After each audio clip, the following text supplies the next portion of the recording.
आज का समय हमारे लिए बड़ी आपदा लेकर आया है। मात्र एक वायरस ने पूरी मानवता की उन्नति की डोर को थाम लिया है। कुछ महीनों पहले एक छोटे से जगह से शुरू होने वाले एक वायरस ने मनुष्यों को तेजी से बीमार करना शुरू कर दिया। समस्या तब और बढ़ गई जब स्वास्थ्य सेवाएं इसे थामने में असफल होने लगी। मरीजों की संख्या इतनी बढ़ गई कि अस्पताल इसे संभाल नहीं पा रहे थे।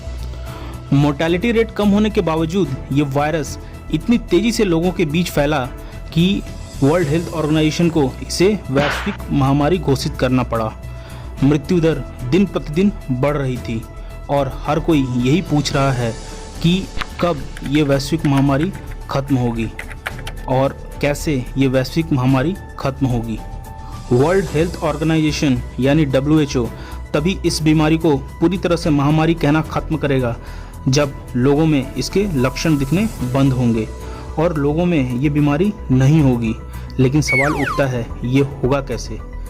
मोटे मोटे तौर पर इसके 3 तरीके निकलकर सामने आते हैं। पहला, कि हम वैश्विक महामारी के साथ में जीना सीख लें और उसी से लड़ते जाएं। दूसरा, महामारी को रोकने के लिए हम बचाव करें और वैक्सीनेशन का तरीका अपनाएं। तीसरा, एक साथ मिलकर महामारी से लड़ें और उसे हरा दें। पहले उपाय की तरफ चलते हैं, जिसमें महामारी के साथ जीने की बात की गई है।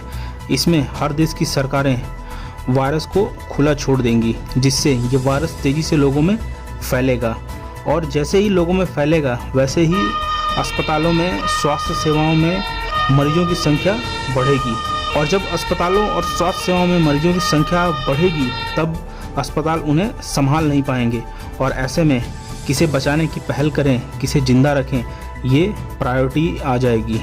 और ऐसा अगर होता है तो ये स्वास्थ्य सेवाओं की असफलता होगी और साथ साथ ये मानवता की बड़ी हार होगी। इसमें सबसे बड़ी समस्या ये होगी कि साइंटिस्ट के पास ज़्यादा समय नहीं होगा जिससे वो कोई दवा बना सके या कोई वैक्सीन तैयार कर सके।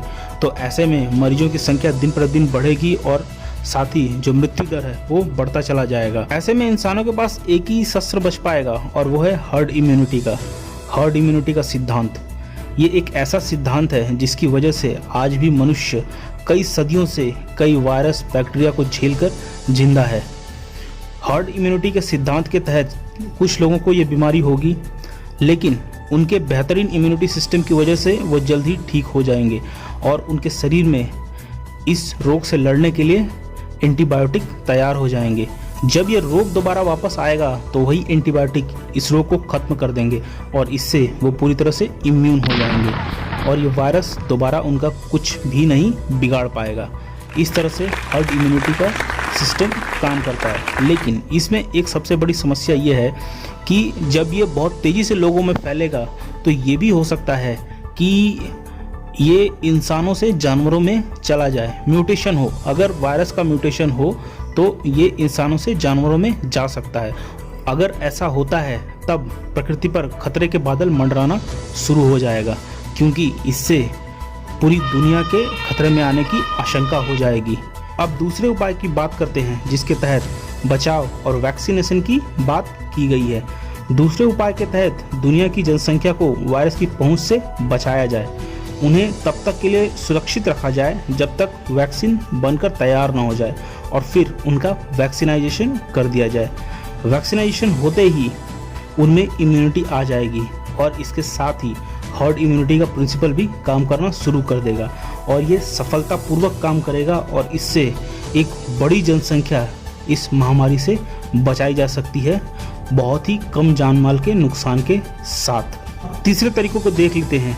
इसमें विश्व के कई सारे देशों को एक साथ आना होगा और उनके जो लीडर्स हैं उनको ये सुनिश्चित करना होगा कि उनके जो साइंटिस्ट हैं वो अपने अपने जो रिसर्च के डाटा हैं वो शेयर करें, जिससे बहुत तेज़ी से कोई दवा बनाई जाए जिससे इस वायरस को ख़त्म किया जाए। इसमें साइंटिस्ट जो है एक साथ मिलकर दवा पर काम कर रहे होंगे, लेकिन तब तक के लिए जो आम जनता है वो वायरस के संपर्क में आएगी और वायरस के संपर्क में आते ही पूरी जनता इस वायरस से ग्रसित हो जाएगी और इससे बहुत तेज़ी से वायरस स्प्रेड होगा और ये हो सकता है कि इसमें भी जो मरीजों की संख्या है वो तेज़ी से बढ़े और हालात बद से बदतर होंगे। मरीजों की संख्या ज़्यादा होने की वजह से अस्पताल मरीजों को संभाल नहीं पाएंगे और जब तक कि कोई दवा बनकर तैयार होगी उसमें 2 से 3 महीनों का समय लग चुका होगा और ये हो सकता है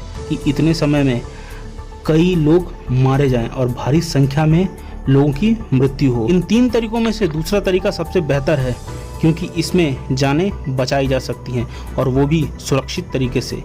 आज से कई दशक पहले पॉक्स और प्लेग जैसे कई महामारियों को ये विश्व झेल चुका है, जिसमें मनुष्यों ने इन्हीं तरीकों को अपनाया था और वैक्सीनेशन कर अपना बचाव कर लिया था। हमें इस वैश्विक महामारी से काफ़ी कुछ सीखने को मिल सकता है।